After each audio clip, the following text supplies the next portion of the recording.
Welcome, everybody. Welcome yet to another episode of Just Jivin. This is your host, Tarek. Today, both of our guests are John Sayers and Boulder Beer Shake, which is a chocolate porter. Shall we crack them open? Yes, John, and say hello. I'm sorry. I was so excited about the beer. This looks like a very nice porter. Look at that darkness. Let's get a little head on there. Indeed, sir. All right. Cheers. Yes. Salud. Cheers. I like saying salud. I worked in a lot of restaurants with a lot of Hispanic guys. It was always salud. Yes. Yeah. We drank a lot of beer there. Oh, man, fun. I love drinking beer with my Spanish folk. They can fucking drink. But anyway, John, how are you today? I'm doing pretty good, man. My ankle's still giving me a little bit of trouble. Yeah. I rolled it before I went out to Cape Cod, so that was kind of a bummer. How about because everybody here that's watching this has no idea who you are. I'm so bad at doing that. John you're a local here in Denver. Yes. You've been born and raised here.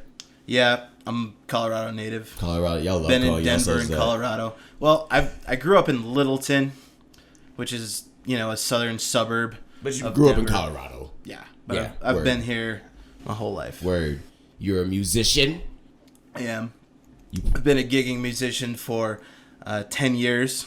I played in a band called Who Done It in my early 20s, and we were doing a lot of funk rock stuff. We were heavily influenced by Red Hot Chili Peppers and Fish and Queens of the Stone Age. A lot of really cool bands like that. And then after that band dissolved, it unfortunately just kind of dissolved after a few years. I went and played with a rock band called Big Green Carpet, and we were kind of like an alt-rock outfit. We did a lot of cool shit. We released one album called Circus on Fire, which you can listen to on Spotify. It's a great little record. What's the name of it? You said Circus on Fire? Circus on Fire. Circus on Fire. That was Big Green Carpet. Oh. Who Done It? We have an album on Bandcamp that was just a self-titled Okay, I album, see. All right. Which had 5 songs on it. That one's really good too. That one held up very well. I listened to it just a few months ago. Oh, this is good stuff though. Now, the reason why I brought you on here is because you and I both love music. Yeah. We're both fans of it, but you actually play music, which is awesome.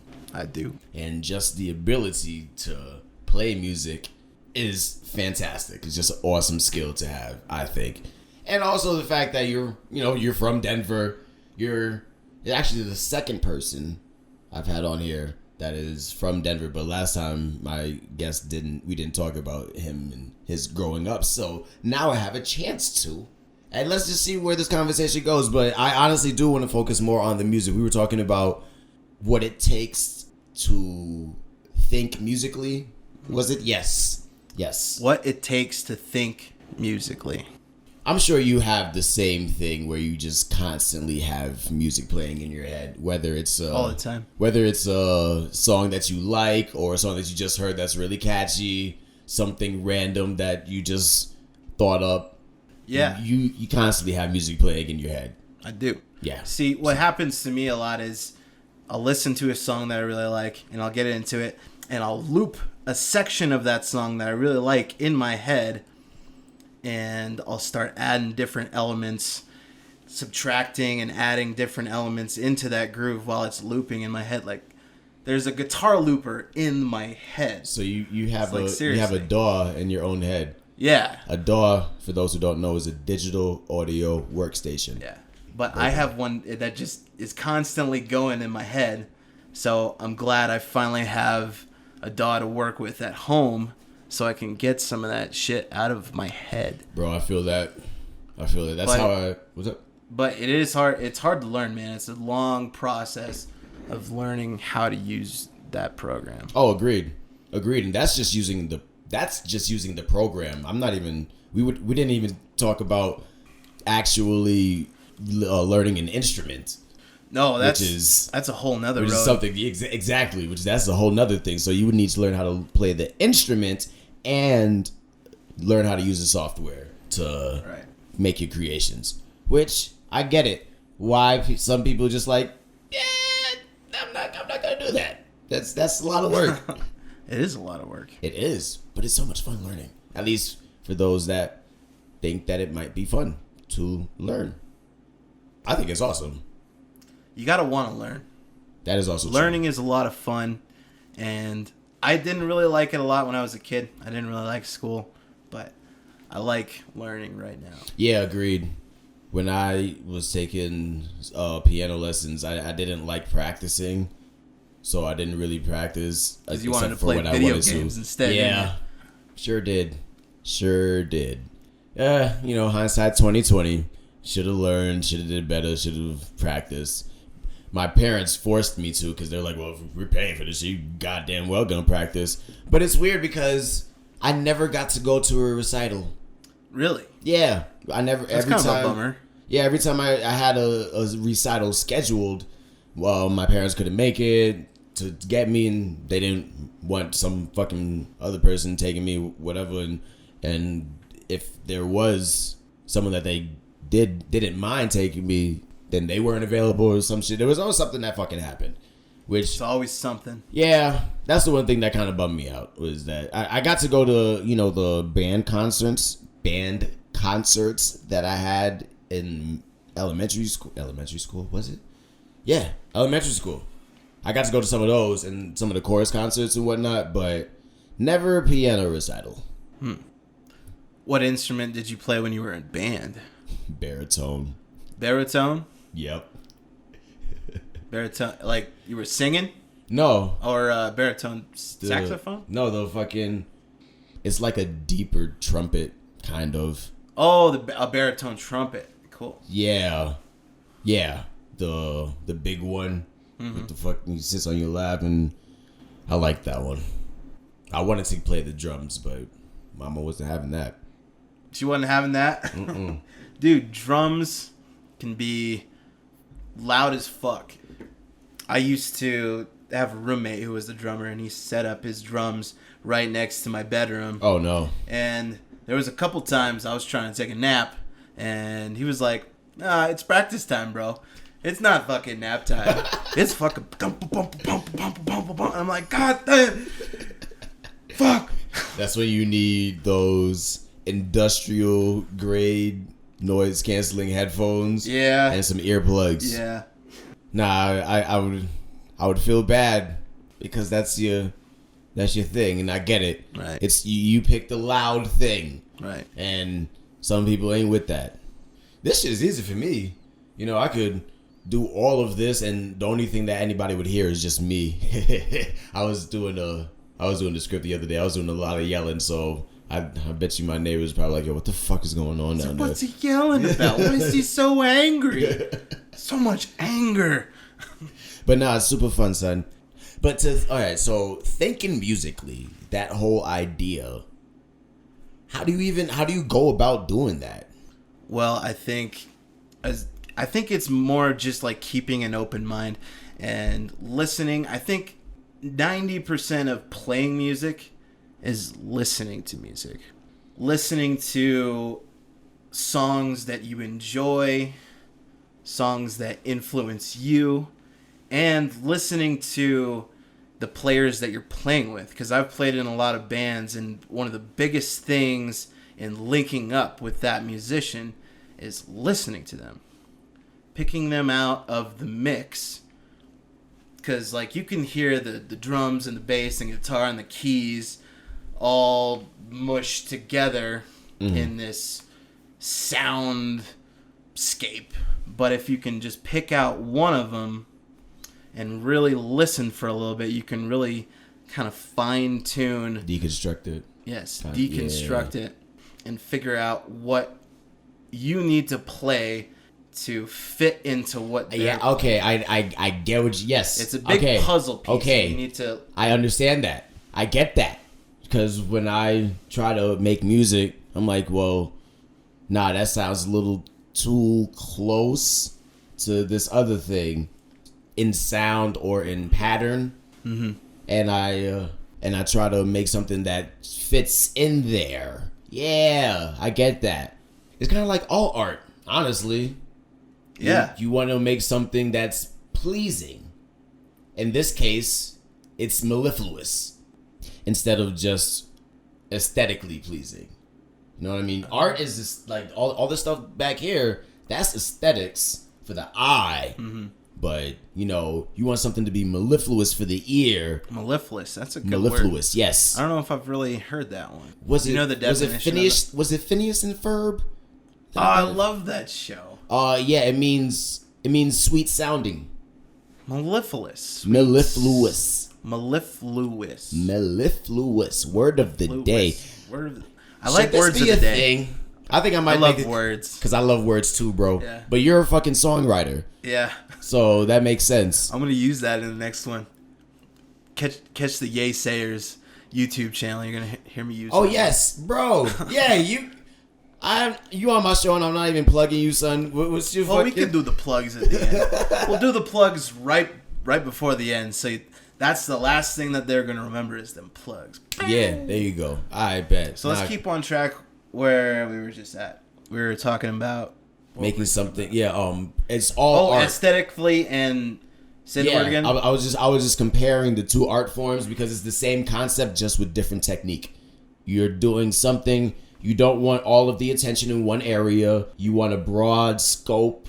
You want to make sure it has emphasis on the places where you want it to have emphasis. You want to guide the listener, you know what I'm saying, throughout the journey of the song. And just like an art piece, you want to guide the eyes to different focal points on there. It's like, I just heard a great way of putting it, that like art or drawings or paintings, anything visual is filling up space. And when you're playing music, you're filling up time. So it goes the whole thing with art pieces like this and music. You're filling up space and time. It's literally like pretty much all we have. Essentially is space and time. That is extra. I like that. Hell yes. I'm taking up space and time. And I don't know if I've ever told you about how I feel about my time, but my time is the most important thing that I As it should have. Be. That's why I hate when people are late. So I hate when people are late. Why are you late? I was late today, by the way. Oh no, that's fine. I woke up late. He woke up late too, so it was okay. Today is fine. I get a pass for today. Yes, you do, because I also woke up late. Yeah. However, if you were to be here waiting for me and I just woke up and I had you waiting for like 15 minutes, I would feel so bad because I wasted 15 minutes of your time and that pisses me off. Well, I mean, I might be a little frustrated, but I don't think I wouldn't be too mad at you because I understand how it goes. I've been struggling with that all my life, trying to be on time to things, and I'm trying to get better, trying to be more on time. Like when we go to class, I've been trying to sign in on time. Yeah. And not be late. I've gone like a couple minutes. It's usually like 2 or 3 minute buffer is okay, but like once you start going over 5, then it's like, oh, I can go over 5, I can go 10, I can go 15. It's like, oh no, no. Now you're getting into territory where it's like, you're fucking late. There's no excuses if you're like 10 or 15 minutes late. There's not really a whole lot of excuses. And even more, if you're even later than that, there's just no fucking excuse. Agreed. And I have to learn that for myself because I used to do that way too much. No, it is hard. Just to play it loose. It's not a good thing. I want to be better at that. So. My dad, one of the things that he did instill within me is punctuality. Well, let's try that again. Punctuality. Punctuality. I hate being late to shit, even if it's a minute. I hate it. It pisses me off. Because I have the ability to manage my time and to figure out how to fucking get there on time. There's no, especially in this day and age, there's really no excuse to be late, other than the fact that you didn't give a fuck. It's true. So Or you're just too tired. Hey man, getting up in the morning. Yeah, but you also got to plan for that too. Then, like when I knew I was going out in the morning to take them sunrise pics, I went to bed at 8:30, maybe. You did a lot better than I did. Yeah, well, you stayed up all night. I pulled an all nighter. I wasn't planning on it. But you still got to me by like 6. Was it 6 something? It was just a little after 6. Yeah. But I felt bad, and I was like, I wanted to take my dog out, but it was so hard. We can't like fly drones around my dog because he goes fucking ballistic. And I was Crazy. like, why did I do this? But I just felt so bad that I left him alone all night. So I was like, oh, I gotta take him out somewhere, get him a little walk. Yeah. So if I would have known that, I wouldn't have brought my drone. Yeah. But you live and you learn.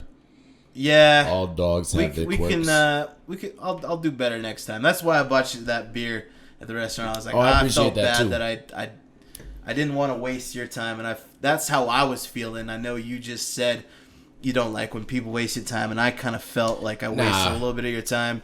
So I wanted to try to make up for that, and bought you the beer, and then we went out and did some stuff at Red Rocks. So I'm glad that we still figured it out and made a day that we were planning on still doing anyway.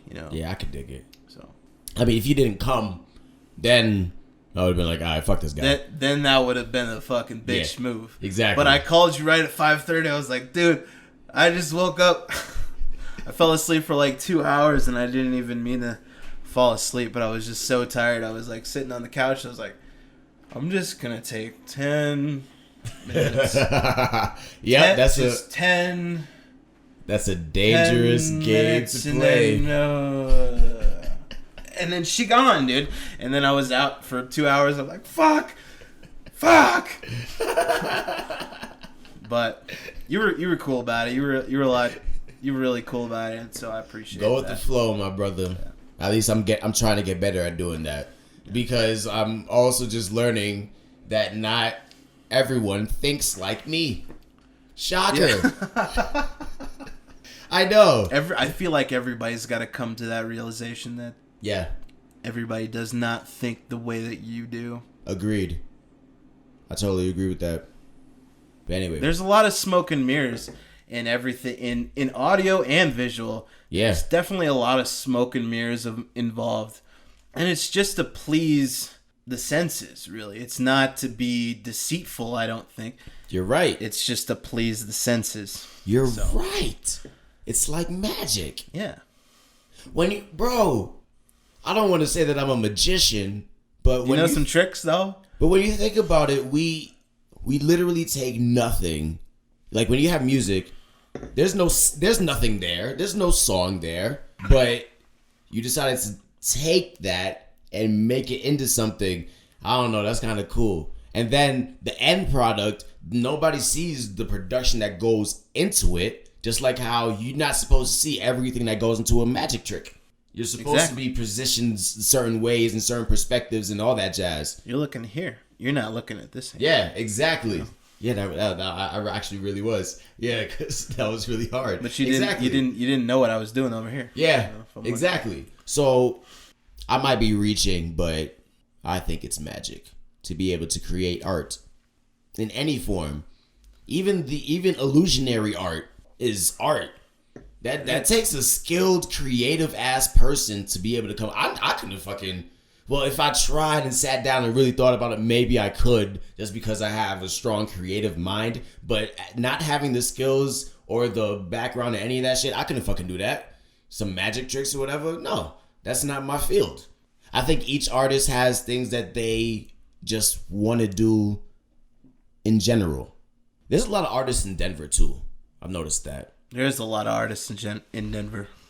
The only place I've met that I've seen like more artists in one concentrated area is New Orleans. New Orleans? Yeah, son. Yo, those they call it Nolans. Oh, Nolans. Nolans, right? My bad. Am I saying it wrong? Because I say New Orleans. New Orleans, but I think down there, I think a lot of them say Nolans.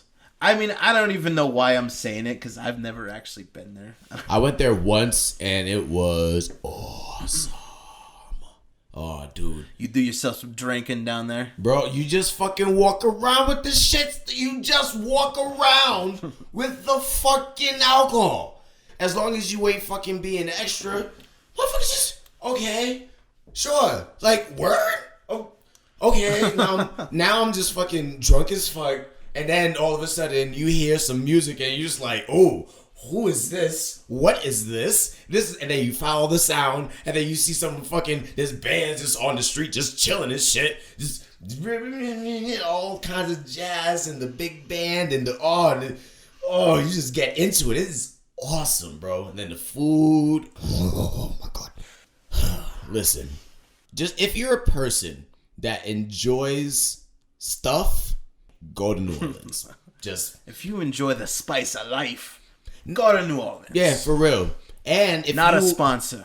And if you are a creative motherfucker, then you'll love it that much more because I was stupid drunk talking to so many people that I don't remember, but I remember that we had a great conversation.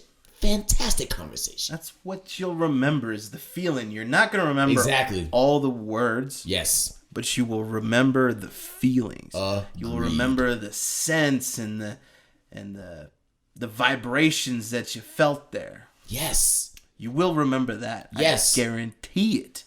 And it is the creation of emotion that artists do. That's what we do. We put emotion into a palpable form, whether it's through music or through art, through dance, through woodwork. I bring up woodwork a lot because I really want to get into that. Me too, man. We should get a wood shop. We're gonna have to get a wood shop. I know someone who actually does. Let's go to a workshop. Stuff with wood. We could do a video. I'd love to do like a video of like a time lapse on a lathe or something like that. Yeah. That would be so fucking fun, man. The first thing I want to make is a staff. A staff. Yes. All right. Yes. Like feeling nice and powerful. Yeah. You can be pimping with that staff. Yeah. Like fucking was it Donatello? Yes. Like Donatello, bro. Hell yeah, I need that fucking staff. I've just always wanted to make a staff for me. You know, something that is good enough for my height and something I can just whip around. I've always wanted to learn how to use a staff. I don't know why. That's pretty dope. Because, you know, it's like, I like things with reach, you know? Oh, yeah, you got a lot of reach with the staff. Have you ever watched Walking Dead? Ever watched that show? I've seen maybe the first season or two. However, how I got into The Walking Dead was I was in 7th grade in school and we were in the library and I was just started reading manga. And so I'm like, yeah, I really want to, you know, see if the school has some manga. And they had like a comic book graphic novel section. And in that graphic novel section, I saw The Walking Dead. And this was way back in, oh God, 2005? It was a long time ago. Sounds about right. Yeah, so I picked it up and I started reading it because I'm like, oh, zombies, fuck yeah. This sounds dope, right? Now, those of us that know The Walking Dead now realize what the fuck was that doing in a middle school library? I don't think it should have been there. Luckily, I picked it up. That's still pretty cool, though. I wasn't no snitch because, man, there was cursing and blood and violence, all that shit. I'm like, yo, this is fucking awesome. Holy shit. How did they had 3 volumes and I read 3 volumes. I'm like, bro, this shit is dope. And then a few years later, I'm like, oh shit, it's a show now. But I've never really watched the show after the first season because I'm like, the show's pretty good. They didn't do this right. They didn't do that. Why am I gonna watch the show? The comic book is better. They changed a lot of things up from the comic book. I don't know how many people out there are really big fans of the comic book and also really big fans of the show. If you're out there, let me know what you think. Hit me up on Facebook or something. Let me know what you think about how they converted the graphic novel to the show. You know, I need to do more of that. I don't do any of that in my show. I don't interact with my audience at all. You should do it. I think I might. It's cool. Maybe. You know, talk to the people, man. We're just having a conversation. Well, yeah, it's you and me, but we're talking to the world. Well, can I be honest? Even though I think that people might like my rambling and all that shit, I don't really think that they give a fuck about what I have to say. So I don't really think that they want to be involved. No, you know what? I'm being presumptuous. You're right. I'm speaking for y'all. Speculation. Yes. Shouldn't do that. You're right. Objection. All right, fair enough. Objection. You want more beer? Speculation, motherfucker. Would you like more beer? Yeah, I would love another beer. Unfortunately, we can't use any more of the shake because I need to keep one of them for that picture. I'm taking that picture, bro. Should we take a quick break? Yes. And we'll be back with a brand new beer. Fuck yeah. That's enough, y'all. You giving me the time of day to listen to me bullshit and just act a fool means more than words can ever describe. I truly appreciate it. So thank you. If y'all got a topic you think I might be able to ramble on about, feel free to send it to justjivinpodcast@gmail.com. If you want to see anything else I'm up to, follow the Instagram at Tarik416. That's TARIK 416. And I'll see y'all beautiful motherfuckers here next Thursday for another episode of Just Jivin'.